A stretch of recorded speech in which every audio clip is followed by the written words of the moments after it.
રામ રામ. ચાલો તો હવે આજે વડાળા ગામ સમસ્ત આપ બધા જોડાઈ ગયા એડી જીતવા માટે ને ગોરબાપાની તૈયારી કરે. સરપંચ સાહેબ હા દુધાભાઈ વાહ મોજ વાહ. કેમ બાકી આ જૂની હે ને પરંપરા છે. હજી પરંપરા જે ગામડામાં હાચવીને રાખીએ આ બધી વસ્તુ એડી જીતવાની ને જૂનું એ હુંનું કહેવાય ને આ બધું એવું છે ભાઈ. તો જોતા રહ્યો આગળ. જો આ બધી એની વિધિ ચોખા અબીલ ગુલાલ મગ પૈસા ઓપારી ને આ બધી વિધિવત બધી વિધિ થાય હળીની. તો પેલા જમાનામાં હે ને આ જે મોરિયા પાણી ભરીને આવે ને એના ઉપરથી જોતા કે વરસાદ કયા મહિનામાં કેવો થાય. આ 4 જણા જે જાય ને એ પાણી ભરવા જાય ગામમાં અને આવીને પછી જે 4 ફેરા ફરે એમાં ચોથે ફેરે ખબર પડે કે કયા મોરિયામાં કેટલું પાણી. તો શ્રાવણ ભાદરવો એ રીતના બધા આપણે ખબર નથી બહુ આઈડિયો તો એ રીતના હોય છે બધું એમ કે જોરી પરંપરાઓ હતી એ પ્રમાણે. તો આવો સાથે મળીને આ બધા આવી ગયા પાછા કાંધોભાઈને પાણી ભરીને. હવે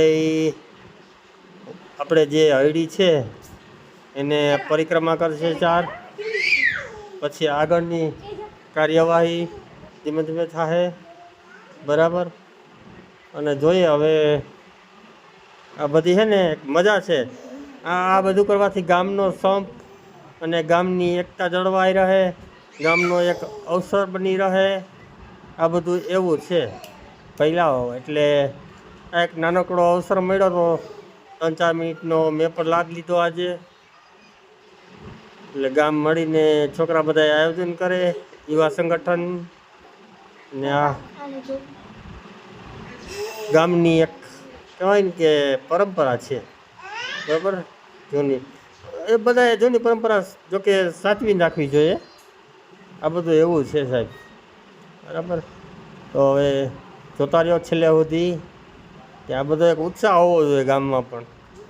બધાને હળી મળીને જે કાર્ય થતું હોય એક અવસર કે ને કે અવસર કહેવાય ઉત્સવ આપણે તહેવાર એને બધાની રીતે દીપાવવો જોઈએ. તો જો હવે એ શાબાશ હોળીની અંદર આપણે કહીએ ને કે જે હળી હોય ત્યાં મોરિયા ફોડવાના છેલ્લે હોય એ હોળી ઉપાડી લઈએ આવું બધું. હવે તૈયારી દોડની.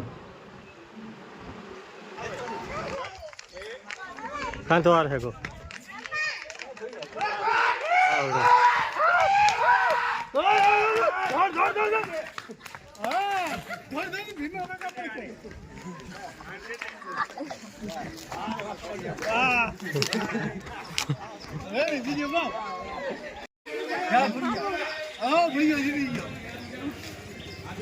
આખો ઉસી દેખાડે પૂરા ઓય